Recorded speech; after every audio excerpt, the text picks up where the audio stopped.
जैसे बिना साइज का कुर्ता पहना हुआ आदमी, माने आप जो हो वैसा ठीक रहना चाहिए। आप अपनी विशेषता को देखो। समाज में हमारी जो स्थिति है, अगर समाज में हमारी सम्मानित स्थिति है तो फिर हमारा व्यवहार भी, है ना, उस विशेषता के अनुसार होना चाहिए। आप विधायक हो और लोगों को थप्पड़ मारो। आज न्यूज़ में मैंने देखा, बड़ा अजीब सा लगा। आप विधायिका में बैठते हो, अरे भाई वो थानेदार भी कर सकता था, वो एक पुलिस का सिपाही करे तो इतना बुरा न लगे। लेकिन अब वो न शोभते। जस कांचिए तस चाहिए नाचा, बस ये एक व्यवहार का बड़ा ही आधारभूत सूत्र है। मनमानी किसी समाज में स्वीकार नहीं की जाती। हम लोग कई बार समाजवादी अथवा व्यक्तिवादी होने का दम भरते हैं। इंडिविजुअलिज्म हो, मेरी मर्जी, मैं चाहे जैसे रहूं भाई मेरे अथवा जैसा समाज है वैसा ही न हो। व्यक्ति और समाज का जो संबंध है ना, बड़ा डेलिकेट रिलेशन है। व्यक्ति कभी समाज को प्रभावित करता है, समाज कभी व्यक्ति को प्रभावित करता है। दोनों में ही एक बड़ा खास नाजुक सा रिश्ता है। व्यक्ति अगर इतना ऊपर उठ जाए कि समाज को सकारात्मक रूप से मांगलिक प्रभाव डाल सके, तो अंग्रेज सरकार से हमारी सारी प्रजा ही डरी हुई थी। लेकिन गांधी जी ने पूरे समाज को प्रभावित किया कि नहीं किया? वो व्यक्तित्व इतना बड़ा हो गया कि पूरे समाज की मनोदशा को उन्होंने प्रभावित किया। और कभी समाज इतना प्रभावित करता है कि व्यक्ति की कुछ चलती ही नहीं। इसलिए ये तो एक संतुलन बनाने के लिए विवेक चाहिए, धीरज चाहिए। ये आवेशी जो जीवन है ना, अतिरेकवादी एक्सट्रीम लेके चलें, वो चलता उलता नहीं है। 2-4-10 साल चलेगा, इसके बाद गड़बड़ होता है। 2-4-10 साल ज़्यादा बोल दिया मैंने, ज़्यादा चलता नहीं। तो ये व्यवहार का सूत्र दिया, क्योंकि उन्होंने प्रणाम किया तो वाल्मीकि जी ने आशीर्वाद दिया। वाल्मीकि जी ने आँखों में पूछा कि ये सब कैसे, क्या हो गया? तो वाल्मीकि जी को ही उन्होंने उत्तर दिया कि ये सब मेरे पुण्य का प्रताप है कि मैं राज्य के बंधन में नहीं गया। मैं छूट गया, बंधन से मुक्ति मिली। मोह कहूँ दरस तुम्हार प्रभु, सब मम पुण्य प्रभाव। ये तो मेरे पुण्यों का प्रभाव है कि मुझे इतनी मुक्ति है कि मैं बड़े बड़े महात्माओं के पास जा कर के, हाँ, उनके चरणों की सेवा कर सकता हूँ, उनसे सत्संग कर सकता हूँ। मैं 14 वर्ष भटकने वाला नहीं हूँ। No no no. उस 14 वर्ष का मैं पूरा उपयोग करने वाला हूँ, पक्का। देखो, भगवान की जो वन यात्रा है ना, it has its own direction. वैसे भटकते नहीं हैं, जब उठे जहाँ चले। No no no. एक जगह से दूसरे, दूसरे से तीसरे, तीसरे से ऋषियों के पास जाते हैं, वहाँ बैठ करके सत्संग सुनते हैं। उनका जो ज्ञान है, उनका जो अनुभव है, उनकी जो साधना है, उसको सफल भी करते हैं, उसको सुनते भी हैं। ये सिखाते हैं कि हम लोगों के पास भी कभी अवसर होवे तो वो भटकने के लिए नहीं है। It must have some definite direction. सत्संग में उसका निवेश करा जाए समय का। तो बोलते हैं वाल्मीकि जी कि महाराज आप बोलते हो कि कहाँ रहूं। आपने क्या समझ के बोला? मैं आपको जानता हूँ। राम स्वरूप तुम्हार बचन अगोचर बुद्धि पर।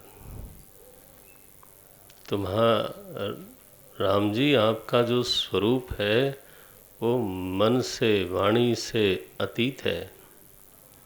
अविगत 126 दुआ है। अविगत अकथ अपार नेति नेति नित निगम कह। जो अविनाशी है, अविगत माने कभी भूतकाल में नहीं बदलता, ऐसा आपका अस्तित्व है। और जिसका कभी अभाव नहीं था, माने जन्म नहीं हुआ किसी का, जो निर्वचन के बाहर की चीज़ है। अविगत अकथ अपार नेति नेति नित निगम का। सामने ऋषि मंडली है, शिष्य लोग भी हैं वाल्मीकि जी के। भगवान को आसन पे बैठाया है, सामने भगवान दिखाई देते हैं, सब लोग देख रहे हैं। वाल्मीकि जी कहते हैं महाराज मुझे आपकी कृपा से ये मालूम है कि आप दृश्य नहीं हो। अरे किसी को आँख से देखते हुए ये कहना कि आप दृश्य नहीं हो, आप दृष्टा हो, क्या आश्चर्य है। मैं आपको भी तो बोल सकता हूँ कि आप दृष्टा हो।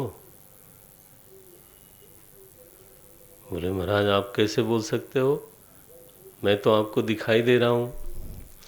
लेकिन वेदांत की कक्षा में आचार्य लोग यही सुनाते हैं क्या कि हे शिष्य, वो सुना के देख के उसकी आंख में आंख डाल के बोलते हैं हे शिष्य तुम दृश्य नहीं हो। बुद्धि जिस तत्व से प्रकाशित हो रही है वह तत्व तुम हो, और उस तत्व को प्रकाशित करने वाला कोई नहीं है। दृगेव न तु दृश्यते, वो स्वयं प्रकाश है। अब शिष्य सुनता है, बताओ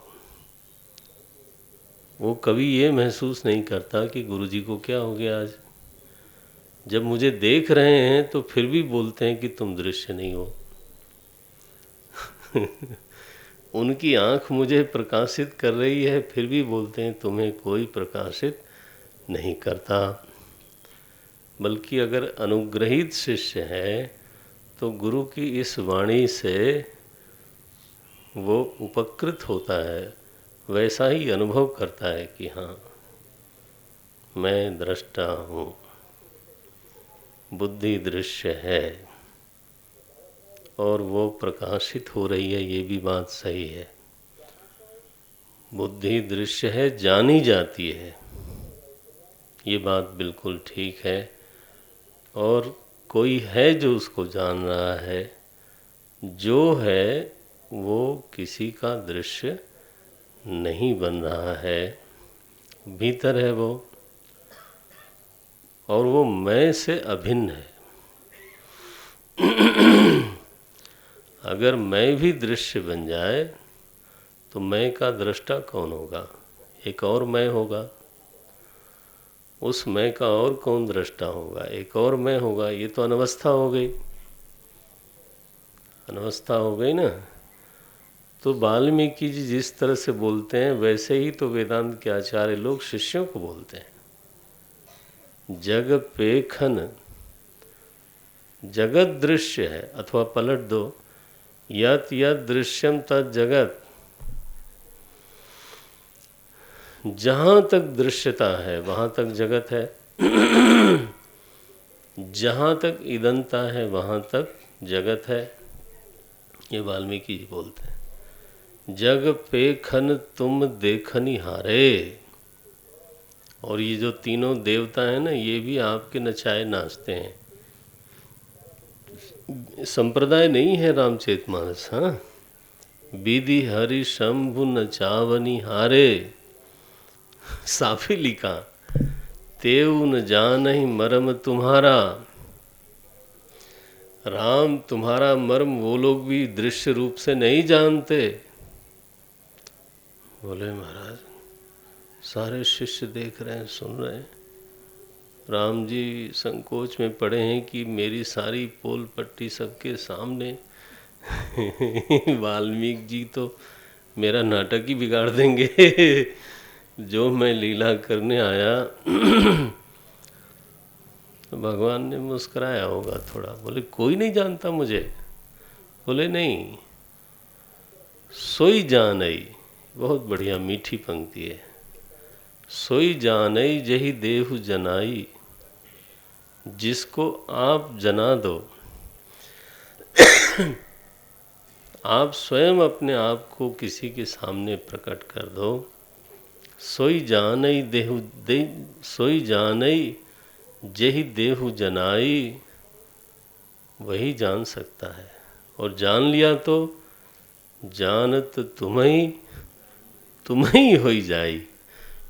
फिर मज़ा ये है कि जानने के बाद अलग से वो जानने वाला नहीं रह जाता, वो मर ही जाता है। बोले मर जाता है, बड़ा खतरनाक ज्ञान है। बोले नहीं, वो आप ही हो जाता है।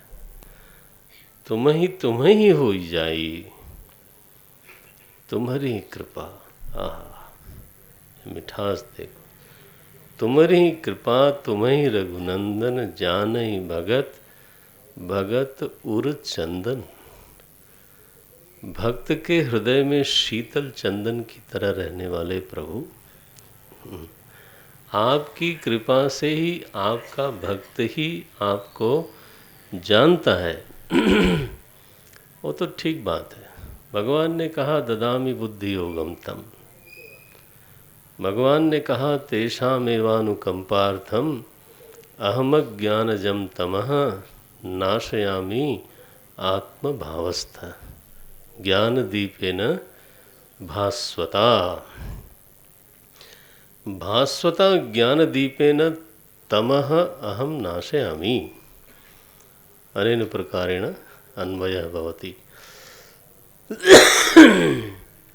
मैं नाश करता हूँ। अरे तुम्हारे भीतर श्रद्धा भी मैं ही पैदा करता हूँ। तस्य तस्याचलाम श्रद्धाम, हाँ, ताम एव विदधामि अहम। तुम्हारी तो औकात भी नहीं है कि तुम श्रद्धा भी करो। श्रद्धा भी तब होती है जब मेरे विश्वास को कोई पूरा कर दे, और मेरा विश्वास तोड़ दे तो बस हो गया। तो विश्वास बढ़ाने का सामर्थ्य विश्वास करने वाले में नहीं है। विश्वास बढ़ाने का सामर्थ्य उस आदमी में है जिस पर मैंने विश्वास किया।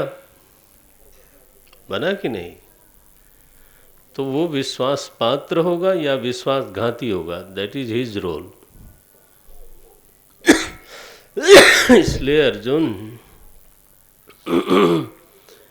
और यहाँ वो पंक्तियाँ सारी गीता जी की समेट के लिखा, तुम्हारी कृपा तुम्हें रघुनंदन, जानहि भगत भगत उर चंदन, चिदानंद में देह तुम्हारी। मेरे मालिक, मुझे मालूम है आप दिखाई देते हो, लेकिन अगर बहुत देह देह ही बोलना है तो देह की धातु पंचभूत नहीं है। पंचभूत से आपकी देह नहीं बनती। आप जो हो चिदानंद स्वरूप हो। आकार दिखता है तो भी, नहीं दिखता है आकार तो भी। भगवान का जो आकार है वो भी पांच भौतिक नहीं है। कृष्णावतार में भी देह नहीं मिला और रामावतार में भी देह नहीं मिला, ध्यान रखना। उपास्य मूर्ति होने के कारण भगवान का संस्कार, अग्नि संस्कार वगैरह नहीं होता। आप भागवत पढ़ना, वहाँ केवल इतना ही लिखा है, पद्मलोचनम नमी मिलत। तो पद्म कमल को भगवान ने बंद कर लिया। आगे क्या हुआ, भागवत जी चुप हैं, क्योंकि वो तो ध्येय मूर्ति हैं, भक्तों की आराध्य मूर्ति हैं। उस आराध्य मूर्ति को कुछ आगे होने वाला नहीं है। रामावतार में भगवान सीधे साके चले गए। चिदानंदमय देह तुम्हारी विगत विकार। चिदानंद में विकार कहाँ से आएगा? लेकिन जान अधिकारी नर्तन धरे उस संत सुर का जा। हम जानते हैं आपने अवतार लिया है, ये तो आपकी स्वीकृति है, आकार को आपने स्वीकार किया हुआ है। भक्तों के लिए, देवताओं के लिए, संतों के लिए। राम आपका चरित्र जब देखता है ना विद्वान, तो मग्न हो जाता है, और अविवेकी देखता है तो मोहित होता है, क्योंकि आप वैसे ही रहते हो जैसे और मनुष्य